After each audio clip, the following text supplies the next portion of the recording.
어느 신문사의 컬럼 중에 평생 잊을 수 없는 말 한마디라는 코너가 있다고 합니다. 언제적 기사인지 모르겠지만 그런 내용이 기록이 되어 있습니다. 내 평생에 잊을 수 없는 말 한마디. 그 코너에 어떤 분이 이러한 글을 주셨습니다. 객지에서 사업에 실패를 하고 여러 번 애를 썼음에도 불구하고 되는 일이 아무것도 없어서 소망을 잃고 자살을 하려고 한 젊은이가 마음을 먹었습니다. 그러나 부모님이 살아계시기 때문에 내가 내 생명을 끊는다 하더라도 내가 죽기 전에 어머니는 한번 만나 뵙고 죽어야 되겠다라고 고향집에 내려갔습니다. 어머니가 얼마나 반갑게 맞아주시는지 마음이 아주 편안해졌습니다. 그러면서 어머니가 맛있는 그 아들이 좋아하는 음식을 차려주면서 얘야 힘들지 걱정하지 마라 반드시 좋은 날이 올 것이다. 얘야 걱정하지 마라 반드시 좋은 날이 올 것이다. 아들이 이 말을 듣고 식사를 하면서 통곡을 합니다. 그래, 내가 지금은 어렵고 힘들지만 반드시 내 인생에 좋은 날이 올 것이다. 이러한 마음을 가지고 이 사람은 죽고자 했던 마음을 바꿔서 새로운 인생을 찾았습니다. 그리고 인생을 잘 살아서 아마도 훌륭한 사람이 되었을 것입니다. 그랬기에 그가 자기의 경험을 토대로 사람을 살리는 말 한마디 신문사에 글을 보내지 않았겠습니까? 우리는 인생을 살아가면서 내 마음속에 정말 쓰리고 고통과도 같은 그런 말들을 기억합니다. 동시에 우리는 정말 우리 자신들이 어렵고 힘들었을 때에 나에게 큰 위로가 되는 말들도 기억할 것입니다. 여러분, 우리는 이 두 가지만 기억한다고 하면 우리는 언어 생활이 달라집니다. 내 마음속에 깊은 상처의 말을 들었다는 것을 기억함으로 내가 다른 사람의 마음속에 상처 주지 아니하고 내 인생에 크게 위로와 힘이 되었다는 그 말을 기억함으로 우리가 살아가면서 내 가족, 내 남편과 내 아내, 자녀들에게, 우리 성도들에게, 우리가 만나는 모든 사람들에게 생명과 소망을 전달하는 그런 말을 할 수가 있는 것입니다. 저와 여러분들은 사람을 살리는 말, 사람을 세워주는 말, 위로하는 말, 격려하는 말, 하나님을 바라보는 말 할 수 있는 귀한 은혜의 성도들 되시기를 주님의 이름으로 축원합니다. 제가 목사 안수를 받게 되었습니다. 목사 안수를 받게 되었을 때에 제 마음속에 걱정이 참 많이 있었습니다. 내가 어떻게 목회를 잘 할 수 있을까? 내가 어떻게 목회를 할 수 있을까? 나같이 부족한 사람이 목사 안수를 받아서 목회를 할 수 있을까? 또 제가 첫 담임 목회를 하게 되었을 때 내가 어떻게 담임 목회를 할 수가 있을까? 도무지 자신이 없어서 제가 존경하는 목사님께 전화를 드리고 좀 상담을 했습니다. 그때 그 목사님이 저한테 제가 평생 잊을 수 없는 말을 해주셨습니다. 그래서 제가 강도사였는데 강도사님 또 그 다음에 이제 담임 목회를 할 때 이런 말 해주셨어요. 목사님, 전도사일 때 하나님께서 주시는 은혜가 있고 강도사일 때 주시는 은혜가 있고 부목사로서 섬길 때에 주시는 하나님의 은혜가 있고 담임 목회를 하면서 한 교회를 책임져야 될 때에 주시는 하나님의 은혜가 각각 있습니다. 걱정하지 마십시오. 목회는 우리가 하는 것이 아니라 하나님께서 하는 것입니다. 그저 우리들은 하나님께서 나를 통하여 하나님의 역사가 일어날 수 있도록 내가 먼저 하나님 아버지 앞에 엎드리면 되는 겁니다. 얼마나 귀한 말씀이었는지 제가 아직까지 기억하고 목회자가 되려고 하는 분들에게 제가 동일한 간증을 합니다. 그때에 제가 얻었던 위로와 힘, 그때 그 목사님으로부터 받았던 그 감사한 마음을 저도 동일하게 전합니다. 걱정하지 마십시오. 목회는 우리가 하는 것이 아니라 하나님께서 하시는 것입니다. 우리가 할 일은 하나님 아버지 앞에 엎드리면 됩니다. 사랑하는 성도 여러분, 우리의 인생이 얼마나 참 힘듭니까? 우리의 뜻대로 되는 일이 어디 세상에 그렇게 많이 있습니까? 우리의 미래가 얼마나 불안합니까? 그러나 우리는 내가 말씀 가운데 소망을 얻을 뿐만 아니라 나의 입술을 통하여 다른 사람을 세워줄 수 있는 그런 믿음의 말, 소망의 말, 생명의 말을 증거하는 그러한 귀한 성도들이 될 수 있기를 바랍니다. 우리가 어떤 말을 하느냐라고 하는 것은 곧 우리가 어떠한 사람인가를 증거하고 있습니다. 내가 어떠한 말을 하는가는 곧 나의 믿음의 표시입니다. 오늘 본문으로 들어가 보면 굉장히 부정적인 표현들이 많이 나와 있습니다. 말의 실수를 대해서 이야기를 하고 있고, 혀는 곧 불이요 불의의 세계라.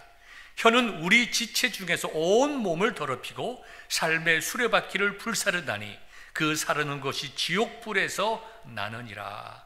혀는 능히 길들일 사람이 없나니 쉬지 아니하는 악이요 죽이는 독이 가득한 것이라.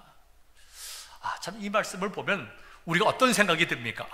입을 조심해서, 말을 조심해서, 그래서 입 딱 다물고 그저 조용하게 사는 것이 제일 좋겠다. 물론 우리가 지혜로운 자들이라고 하면 말을 적게 하는 것이 매우 중요합니다. 내가 이 말을 하는 것이 사실인가 아닌가, 확실한 근거가 있는 말인가 아닌가, 그리고 이 말을 하는 것이 상대방에게 유익이 되는 말인가 아닌가, 그리고 이 말을 꼭 내가 지금 이 순간 해야 될 말인가. 우리가 보통 이야기를 하면서 커뮤니케이션에서 자주 하는 말 아닙니까? 내가 하는 말이 사실인가? 내가 하는 말이 내 말을 듣는 사람에게 도움이 되는 말인가? 그리고 내가 지금 꼭 이 말을 하여야 할 때인가? 이것을 생각하면 우리는 말을 조심하게 됩니다. 유대의 속담 중에도 말이 우리 입 안에 있으면 내가 말을 지배하지만 말이 내 입 밖에 있으면 그 말이 나를 지배한다. 다 우리가 조심해야 될 언어 생활에 대해서 말씀하고 있습니다. 지금 본문의 배경 속으로 다시 한번 들어가 보겠습니다. 야고보는 흩어져 있는 그리스도인들에게 편지를 보냈습니다. 하나님과 주 예수 그리스도의 종 야고보는 흩어져 있는 12지파에게 문안하노라. 여러분들에게 이미 말씀을 통해서 흩어져 있는 12지파라고 하는 것은 디아스포라, 흩어져서 그리스도를 믿는 하나님의 자녀들을 의미한다고 말씀드렸습니다. 그 디아스포라란 말의 어원을 따지고 들어가면 뿌려진 씨앗들이에요. 복음을 위하여 뿌려진 씨앗들. 이스라엘 밖에 살고 있지만 어디에 살든지 여러분들이 그곳에 있는 것은 여러분들이 예수를 믿어 구원받는 것뿐만 아니라 여러분들의 삶을 통해서 주 예수 그리스도의 십자가의 복음을 선포해야 할 30배, 60배, 100배의 결실을 얻어야 할 복음의 씨앗들입니다. 그 복음의 씨앗들로서 열매를 맺기까지 많은 고난이 있습니다. 그러나 그 고난을 두려워하지 말고 도리어 기뻐하십시오. 그런 고난에는 하나님의 아름다운 뜻이 있는데 곧 여러분들이 신앙적으로 성숙하고 30배, 60배, 100배의 결실을 맺게 하려고 하시는 하나님의 귀한 뜻이 있습니다. 그러므로 하나님의 선하신 뜻을 생각하고 믿음 가운데 살 때 지혜가 부족하고 믿음이 부족하면 여러분 기도하십시오. 기도하십시오.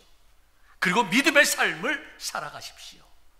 실질적이고 구체적으로 믿음의 삶을 살아가십시오. 행함이 없는 여러분들의 삶을 통해서 나타나지 않는 믿음은 그것은 믿음이 아닙니다. 이렇게 말씀하신 후에 믿음의 생활 중에서 가장 첫 번째요 기초가 되는 언어에 대해서 지금 말씀을 하고 있는 것입니다.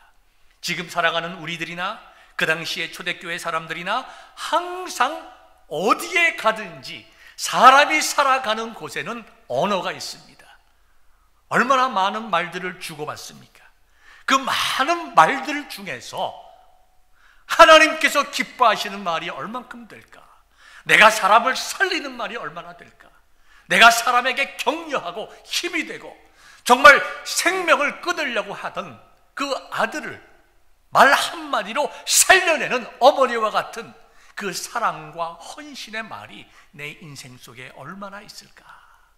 생각해보면 지금 이 시간 말씀을 증거하는 제가 여러분들 앞에 감히 말씀을 증거하기조차 부끄러운 죄인입니다. 그러나 야고보는 이 3장의 말씀을 이렇게 부정적으로 이야기하지만 그 이면에는 어떤 마음이 있습니까? 여러분 본문 11절과 12절의 말씀을 보겠습니다. 샘이 한 구멍에서 어찌 단물과 쓴물을 내겠느냐? 내 형제들아 어찌 무화과 나무가 감람 열매를 포도나무가 무화과를 맺겠느냐? 이와 같이 짠물이 단물을 내지 못하느니라. 그러면서 9절과 10절로 다시 올라가겠습니다. 우리가 한 입으로 하나님을 찬송하고 한 입으로 하나님의 형상대로 지음받은 사람을 저주하니 한 입에서 찬송과 저주가 나오는 것이 마땅하지 않다라고 말씀하시므로 여러분들이 믿음이 있습니까? 행함으로 증거하십시오. 여러분의 믿음을 행함으로 증거하십시오. 더 구체적으로 여러분들이 하나님을 믿는 그리스도인들입니까? 예수님의 십자가의 은혜로 구원받은 그리스도의 종들입니까? 여러분들의 입술로 사람을 살려내십시오. 여러분의 입술로 생명을 전하십시오. 여러분의 입술로 예수 그리스도를 증거하십시오. 여러분의 입술로 죽은 자를 살려낼 뿐만 아니라 여러분의 입술로 그들을 성숙한 그리스도인으로 만들어내십시오. 그렇지 않으면 여러분의 믿음은 이미 죽은 것입니다.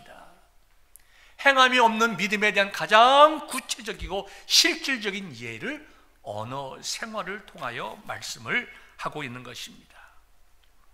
잠언서 16장 14절의 말씀을 보면 선한 말은 꿀송이 같아서 마음에 달고 뼈에 양약이 되느니라. 선한 말, 하나님께 영광되는 말, 사람을 살리는 말은 다른 사람에게 문제가 되는 것뿐만 아니라 다른 사람을 살리는 것뿐만 아니라 꿀송이 같아서 우리의 마음에 달고 뼈에 양약이 된다고 하였습니다. 특별히 저는 오늘 두 가지 말씀을 드리고자 합니다. 첫 번째는 우리가 정말 언어 생활에서 우리가 실수하기 좋은 점들을 먼저 이야기함으로 실수하지 말아야 될 것. 두 번째는 적극적으로 우리가 하나님께서 기뻐하시는 언어 생활을 어떻게 해야 할 것인가. 두 가지 말씀을 짧게 드리겠습니다. 특별히 우리가 이제 코로나 사태로 인해서 예배당에서 예배를 드리지 못하다가 처음으로 이렇게 다시 예배를 드리게 되어서 좀 여러모로 조심스럽습니다. 예배 시간도 한 50분 정도로 축약하고 설교도 좀 짧게 여러분들에게 말씀을 드리고자 합니다. 첫 번째, 우리가 정말 조심해야 될 언어 생활은 하나님 앞에서 잠잠해야 합니다. 우리가 하나님 앞에서 잠잠해야 됩니다. 하박국 2장 20절을 보니까 오직 여호와는 그 성전에 계시니 온 땅은 그 앞에서 잠잠할지니라. 오직 여호와는 그 성전에 계시니. 여러분, 지금 성전이 어디입니까? 성전이 우리 자신이, 우리 몸이 성전이에요. 그러니까 하나님께서 내 심중에 계시, 내 마음속에 계시니 또 우리가 이렇게 예배를 드리는 우리들의 모임이 교회입니다.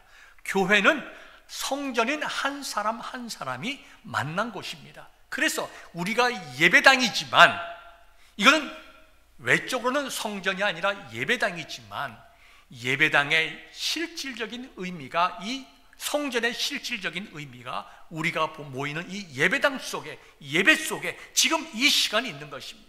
그러므로 우리가 예배 드리는 것은 예배당에서 드리지만, 성전에서 의미적으로 볼 때에 성전에서 예배 드리는 것과 동일하다.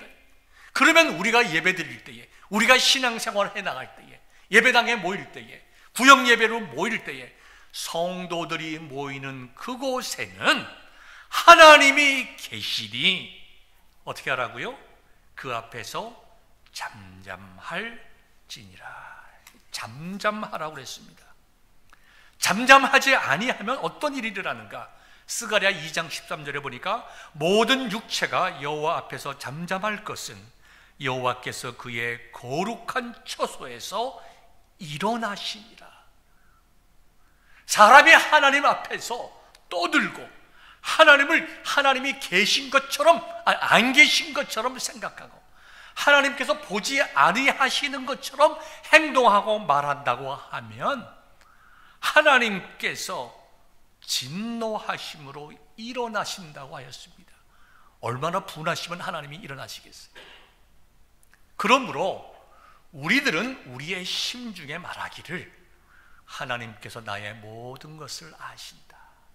나의 생각을 아시고 나의 입술의 말을 아시고 내 머리카락까지 다 세시고, 그러니 특별히 내 삶속을 통하여 내가 혼자 있을 때든지 성도들과 함께 있을 때이든지 누구와 함께 있을 때이든지 내가 하나님 앞에서 살아간다고 하는 이 코람데오의 정신을 가지고 내가 내 입술을 조심해야 하겠다라는 그러한 결단이 여러분들에게 있기를 바랍니다. 특별히 우리 이민교회는 참 이민 생활은 단조로운 생활입니다. 그렇기 때문에 이 교회라고 하는 이 모임이 굉장히 많은 이야기들을 이렇게 생산해낼 수가 있습니다. 좋은 얘기도 생산이 되지만 때로는 오해와 잘못된 이야기들, 부정적인 이야기들도 교회 안에 많이 생겨나올 수가 있습니다. 저는 목회를 하면서 우리 교회의 성도들에 대해서 참 감사하게 생각합니다.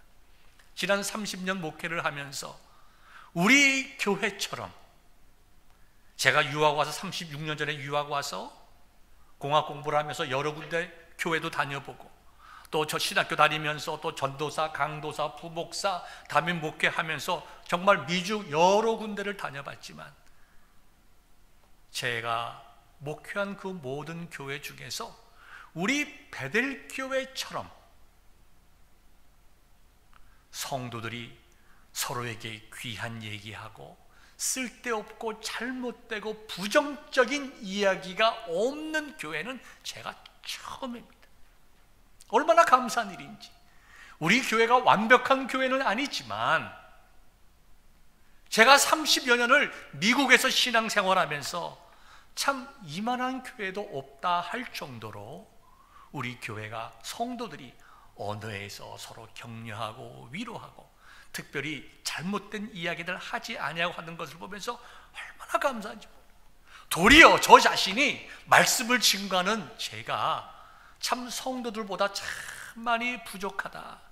특별히 하나님의 말씀을 증거하는 자가 한 입술로 하나님을 찬송하기도 하고 한 입술로 실수를 하면 이것이 좋은 바른 주의 종이겠는가 하는 그런 안타까운 마음을 가질 때가 너무나 많이 있습니다. 사랑하는 성도 여러분, 우리 교회는 정말 상대적으로 참 귀하고 복된 교회입니다. 이 좋은 것을 더욱더 우리가 키워나가서 우리는 하나님 앞에서 우리의 입술을 조심하고 불필요한 말 하지 아니하고 사람을 세우고 격려하고 하나님께 예배하고 찬송하는 데에만 우리의 입술이 사용되는 그러한 복된 성도 되시기를 주님의 이름으로 축원합니다. 두 번째로 우리가 조심해야 될 것은 주의 종에 관한 말입니다. 우리가 모든 성도들에게 있어서 서로가 서로에게 조심해야 하지만 특별히 하나님의 말씀을 증거하는 주의 종에 대해서는 아주 조심스럽게 이야기를 하는 것이 옳습니다. 왜냐하면 우리가 주의 종을 통하여 선포되는 말씀을 통하여 내가 말씀을 듣기 때문입니다. 그러므로 주의 종들을 자신들과 똑같은 사람으로 보는 것이 그렇게 바람직한 일이 아닙니다. 물론 우리 모든 사람들은 하나님 앞에서 동일합니다. 동일하고 모든 면에서 동일하게 하나님의 말씀을 듣고 읽고 선포할 수 있는 만인 제사장주의가 정말 우리 기독교의 가장 중요한 교리 중에 하나입니다. 그러나 여러분 생각해 보십시오. 여러분의 자녀가 학교를 갑니다. 얘야, 요즘 선생님들 중에서 잘못된 사람들 많아. 유괴범도 있고 마약하는 사람들도 있고. 그러니 선생님 조심해. 선생님 믿지 말고 네가 꼭 너한테 도움이 되는 얘기들만 듣고 와. 그 아이의 마음속에 교사에 대한 인식이 어떻게 되겠습니까? 교사도 우리와 동일한 다 부족한 사람들이지만 어린 아이들의 마음속에는 선생님을 신뢰하는 마음을 심어줘야 됩니다. 선생님을 사랑하고 순종하는 마음을 심어줘야 돼요. 여러분 이따가 이제 보시겠지만 우리 최문근 집사님, 최자영 집사님 가정이 지난 그 금요일에 이제 아틀란타로 이사를 가셨습니다. 그래서 갑자기 이사를 가시게 되어서 성도님들에게 인사를 못해서 영상으로 인사를 남겼는데 저도 이제 일부 예배를 통해서 봤습니다. 최자영 집사님이 이런 얘기를 해요. 여기 우리가 3년 있는 동안에 그 아이들이 4명 아닙니까? 우리 아이들이 교회, 목사님, 성경, 예배 이러한 것에 대해서 아주 좋은 인식을 하고 가게 돼서 너무 기쁘다. 제가 저도 그 얘기를 듣고 얼마나 감사한지. 우리 교회가 참 좋은 교회다. 우리 교회에서 자라나는 아이들이 목사님, 장로님, 집사님에 대해서 목사님, 장로님, 집사님 참 좋은 분이시지. 목사님 보고 싶어요. 장로님 보고 싶어요. 집사님 보고 싶어요. 교회는 참 좋은 곳이지. 가야지. 어린 아이들일 때부터 그와 같은 좋은 인식을 심어주는 교회, 우리 교회 아닙니까? 얼마나 귀한 일입니까? 마찬가지입니다. 하나님의 말씀을 여러분들이 개인적으로 묵상하고 읽을 수 있고 말씀을 공부할 수 있지만 하나님께서 예배를 드리라고 정해진 날에, 정해진 시간에, 정해진 모든 예배의 순서에 따라 말씀을 선포하는 주의 종에 대해서 신뢰하고 존경하고 귀하게 여기고 사랑하는 마음이 없다고 하면 어떻게 주의 종들을 통하여 증거되는 선포되는 하나님의 말씀이 내 심령 속에 귀한 말씀으로 새겨질 수 있겠습니까? 주의 종들이 부족한 면이 있으면 위하여 기도할 것이요, 잘못된 점이 있으면 기도하면서 정말 하나님께서 우리에게 말씀해 주신 대로 권면할 것이고, 지치고 힘들면 위로하고 격려할 것이며, 말 한마디라도 주의 종들에 대해서 조심하고 귀하게 여기고 나를 위하여 기도하고 나를 위하여 생명의 말씀을 증거하는 자라고 그렇게 믿고 선포하고 신뢰하고 증거할 때에 그에 대한 모든 베네핏을 누가 받습니까? 자기 자신이 받는 것이다. 자신에게 은혜가 되는 것이다. 언젠가도 제가 말씀을 드렸지만 제가 고등학교 다닐 때에 제 같은 반에 친구가 있었습니다. 같은 동네에 살았습니다. 그래서 그 수학 선생님을 그렇게 싫어했어요. 그래서 선생님이 이렇게 오면 어떻게든지 피해가려고. 옛날에 유리창문들이 이렇게 열었습니다. 이렇게 닫혀있다가 바 아래에서 밀면 이렇게 열리죠. 이렇게 열리죠. 그러니까 선생님이 오니까 선생님을 안 보려고 이렇게 하다가 고개를 돌리다가 여기가 이만큼 찢어지고 말았어요. 여기에 부딪혀가지고. 그때 제가 그걸 보면서 제가 깨달은 것이 있습니다. 내가 선생님들을 사랑해야 되겠다. 내가 선생님을 좋아해야 그 과목이 좋은 것이고 그 과목이 공부가 잘 되는 거예요. 여러분, 주의 종들에 대해서 귀하게 말씀하십시오. 뭐 저에 대해 그렇게 얘기하는 것이 아니라 일반적으로 하나님의 말씀을 선포하는 주의 종들에 대해서 세우고 귀하고 격려하고 위로하는 말씀을 하십시오. 그래야 여러분들의 심령이 사는 것입니다. 아내와 남편도 마찬가지입니다. 한 몸입니다. 서로가 서로에 대해서 세우고 격려하는 말을 해야 됩니다. 그래서 자녀들이 자기 부모님들을 바라보면서 참 결혼이라고 하는 것은 참 좋은 거구나. 우리들은 젊은 이제 엄마들은 또 우리도 다 마찬가지지만 늘 얘기 보면 그래도 요즘 아이들이 말을 안 들어요.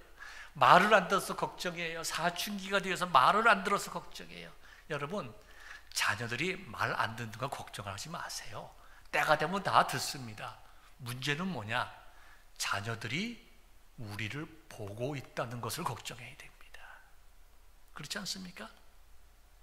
아이들은 우리의 말을 통해서 배우기보다 우리의 삶을 통해서 배웁니다.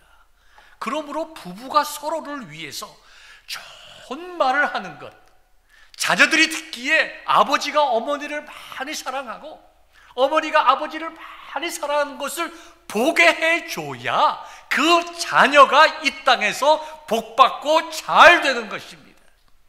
여러분들이 자녀를 정말 사랑하고 잘 되기를 원한다고 하면 아내와 남편과의 대화에 있어서 살리는 말을 하세요. 위로하는 말을 하십시오. 성도들도 마찬가지입니다. 우리들은 다 부족한 성도들입니다. 함께 자라나는 성도들입니다. 지금 현재는 좀 부족하다 하더라도 3년 뒤에, 5년 뒤에, 10년 뒤에 하나님의 은혜로 성숙한 성도가 돼 있을 것을 그리면서 하나님이 나를 사랑하시는 것만큼 집사님도 사랑하신다.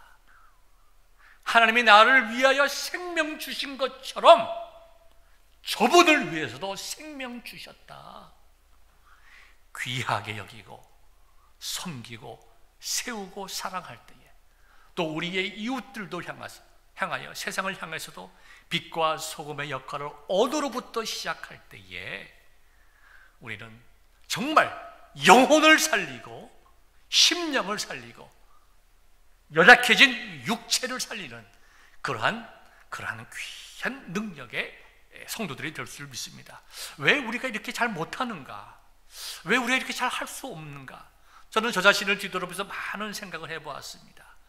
우리는 나의 언어가 다른 사람들에게 미치는 영향에 대해서 많은 생각을 하지 못하는 것 같아요. 현실적으로 말하기를 좋아하고 말을 하지 않을 수 없을 만큼 참을성이 없어서 내가 어떤 말을 할 때에 정말 이 말이 정말 사실인가?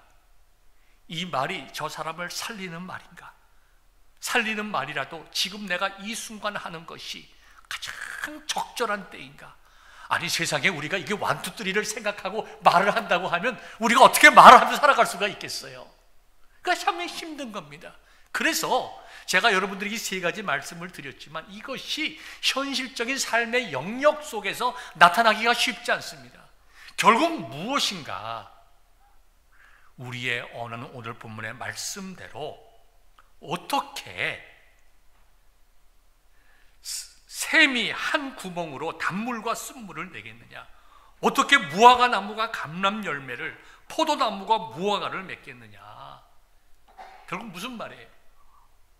내 심령이 하나님의 은혜로 변화되지 못하고서는 우리는 결코 은혜로운 말을 할 수가 없습니다. 내 심령 속에 감사가 넘치지 않고는 우리는 다른 사람들에게 그 감사를 나눠줄 수가 없어요. 우리가 은혜 받은 만큼 생활하고 은혜 받은 만큼 말하는 것이고, 내가 용서받은 만큼 다른 사람을 용서할 수 있는 거고, 내가 다른 사람의 기도를 받아서 새로운 힘을 얻은 만큼 남을 위하여 기도할 수 있는 것이고, 하나님의 말씀을 통하여 깨달은 만큼 내가 다른 사람을 위하여 살아갈 수 있는 것입니다.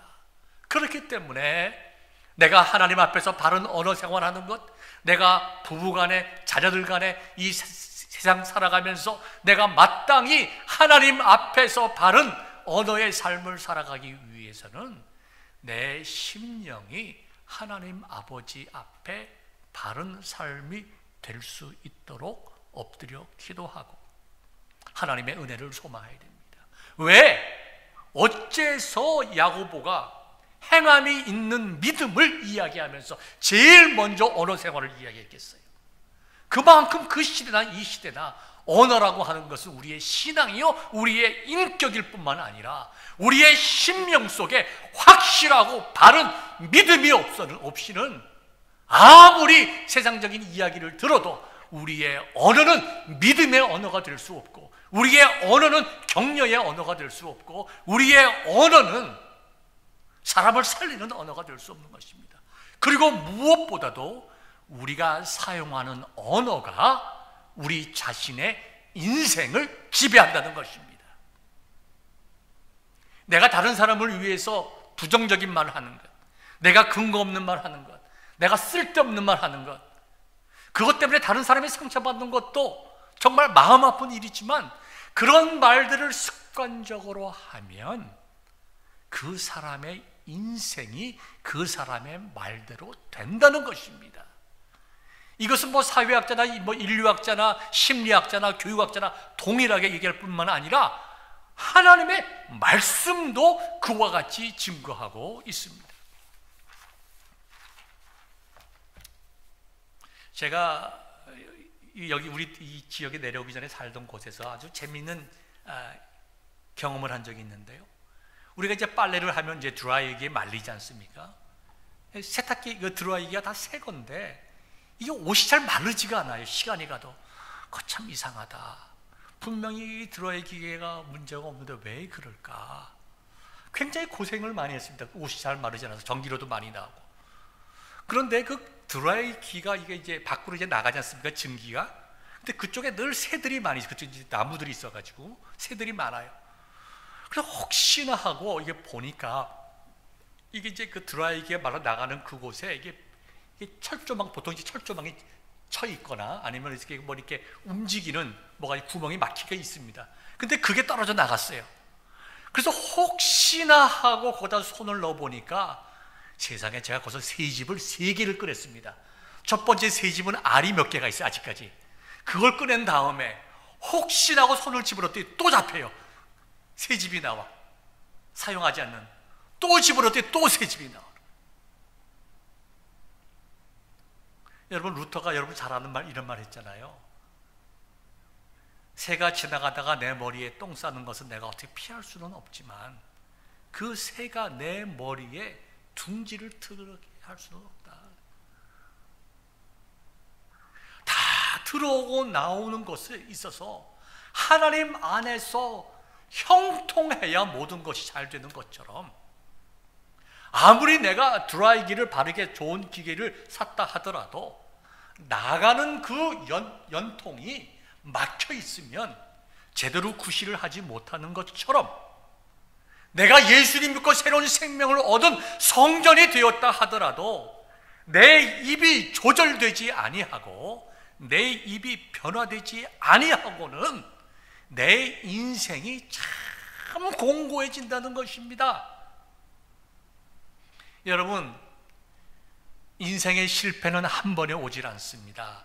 작은 실패가 모이고 모여서 큰 실패, 인생이 실패되는 것입니다. 인생의 성공도 한 번에 온 것 아닙니다. 작은 성공이 모여서 큰 성공을 이루는 것입니다. 그 사람의 인생은 그 사람의 행동 습관을 보면 알 수 있다고 얘기를 했어요. 내가 내 인생의 습관들, 말하는 태도, 일어나는 시간, 잠자는 시간, 앉는 자세, 읽는 책이 무엇인지, 내 관심이 무엇인지, 그것이 곧 누굽니까? 우리 자신이고 내 인생이에요. 우리가 하나님 앞에서 진정으로 새 사람이 되었다고 하면, 내가 하나님의 성전이 되었다고 하면 내 입술을 통해서 나가야 되는 말씀들이 어떤 말씀이 되어야 되는가? 사람을 살리고 하나님을 영광되게 하는 말이 되어야 되지 않겠습니까? 예수님은 우리에게 좋은 모범을 보여주셨습니다.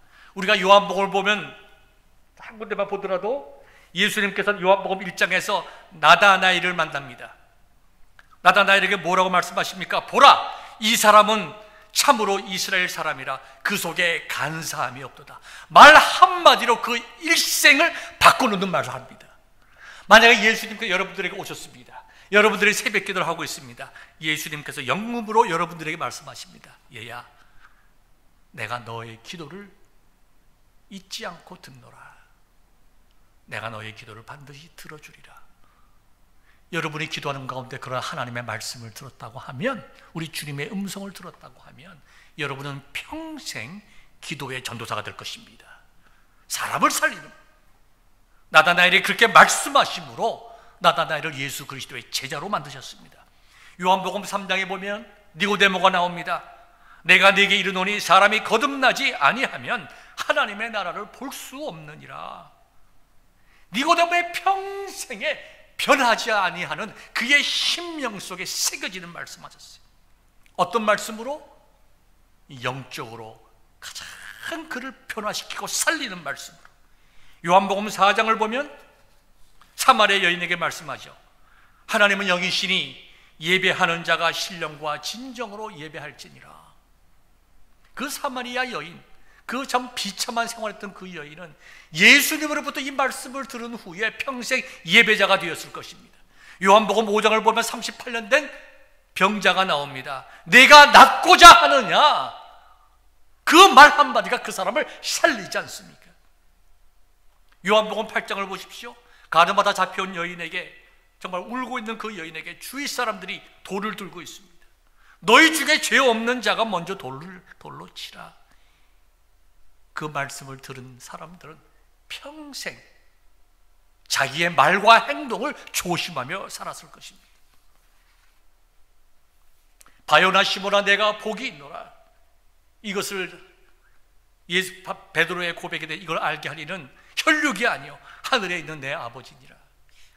이 말씀을 들은 베드로는 자기의 고백이 얼마나 주님께서, 하나님께서 기뻐하는 고백이신가를 깨닫고 평생 잊지 못하는 최고와 최상의 격려의 말씀이 되었을 것입니다.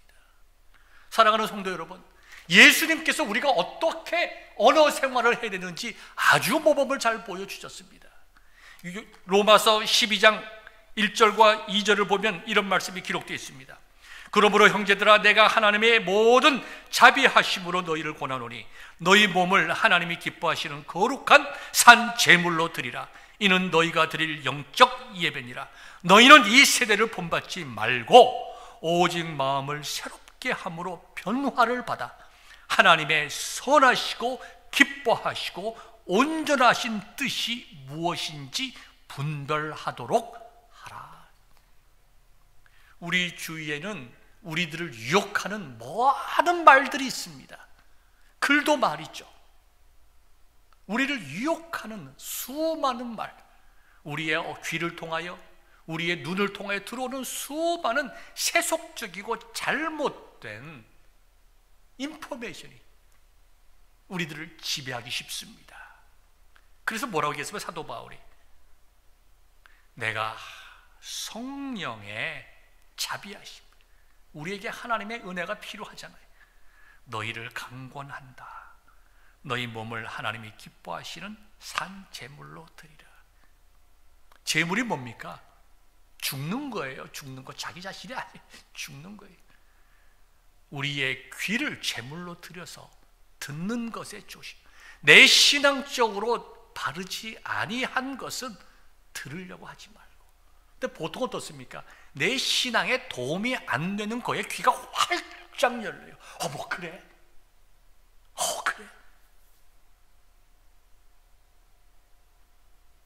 언제가 여러분에게 말씀을 드렸듯이 저희 부모님이 평생 이렇게 목회하신 후에 잊지 못하는 이제 우리 스태프들, 같이 이랬던 이제 많은 목사님, 전도사님 있잖아요. 그 중에 저희 어머니 이런 얘기를 하십니다. 아마 언제 여러분들이 말씀드렸던 것 같은데, 전도사님 한 분, 저는 모르죠. 이제 미국에 있었으니까. 전도사님 한 분 있었는데 아주 귀한 분이었다. 교인들에게 신방을 갑니다. 그러면 그 여전도사님 앞에서 다른 불평을 해요. 뭐 어느 집사가 이러고 말이고 어느 구역에서 이러고 뭐 교회에서 뭐 이렇게 불평하고, 그러면 이 전도사님은 그냥 휙 돌아앉아요. 그냥 이 바닥이 매끄럽지 않습니까? 손만 이렇게 하면 휙 돌아서는 거예요. 그러면 지금 얘기를 하고 있는데 지금 신방원 전도사님이 뒤돌아서 버려요. 그럼 어떻게 얘기를 하겠어요? 처음엔 좀 기분도 좀 나빴겠지만 그 다음부터 그 전도사님 앞에서는 다른 사람 흠보는 일이 사라져버려요. 왜 교회 안에 우리의 삶 속에 부정적인 얘기들이 이렇게 많을까요? 듣고 싶어하는 사람이 너무나 많은 거예요. 여러분이 귀를 죽이세요. 그리고 귀를 열어서 하나님의 말씀을 들으세요. 우리의 입도 산 제물로 드리십시오. 사도 바울이 얘기해 지금 그 얘기예요. 우리의 마음과 뜻을 드려야 되지만 마음과 뜻은 추상적이니까 우리가 볼 수 있는, 만질 수 있는 귀, 입, 손, 예를 들잖아요. 우리의 입을 성령께서 지져주셔서 사람을 죽이는 말, 낙심시키는 말, 죄짓게 하는 말, 믿음에서 떨어지는 말이 아니라 어떻게 말을 해야 하나님께 영광이 될 것인가, 그 말을 할 수 있도록 입술을 찢어서 하나님께 제물로 드리라는 것입니다. 이제 말씀을 맺겠습니다. 어떻게 하는 것이 하나님께 제물로 드리는 말씀일까요? 성경 전체의 가르침이 무엇입니까? 너희 마음을 다하고 목숨을 다하고 뜻을 다하여 하나님을 사랑하고 너의 마음과 목숨과 뜻을 다하여 내 이웃을 사랑하라 하였으니까 내 마음의 중심을 다하여 하나님을 사랑하는 말씀을 하셔야 됩니다. 뭐가 있을까요? 하나님께 드리는 예배가 있죠. 하나님을 찬양하는 말, 하나님의 음성을 듣는 귀, 하나님의 말씀을 보는 눈, 기도하는 입술, 복음을 증가하는 말, 생명을 살리는 말, 영혼을 구원하는 말, 그리고 나와 너와 우리 교우들과 이웃 간의 관계에 있어서는 설교처에 말씀한 것처럼 죽겠다고 결심한 자를 살릴 수 있는, 그게 다 어디서 나옵니까? 우리의 마음의 중심이 그리스도를 닮아감으로, 내가 은혜를 사모함으로, 내가 말씀을 사모함으로, 내가 은혜 받은 만큼 다른 사람을 사랑하고 용서하고 살릴 수 있기에 주님, 제 인생이 하나님께서 기뻐하시는 삶이 될 수 있도록, 내가 이웃을 향하여 나 자신을 섬길 수 있는, 드릴 수 있는 사람이 될 수 있도록 내 심령을 변화시켜 주옵소서. 내 심령이 변화됨으로 하나님께 영광 돌리는, 사람을 살리는 그와 같은 말하기를 결단하고 애쓰는 귀한 주의 종 되시기를 우리 주님의 이름으로 축원합니다. 기도하겠습니다.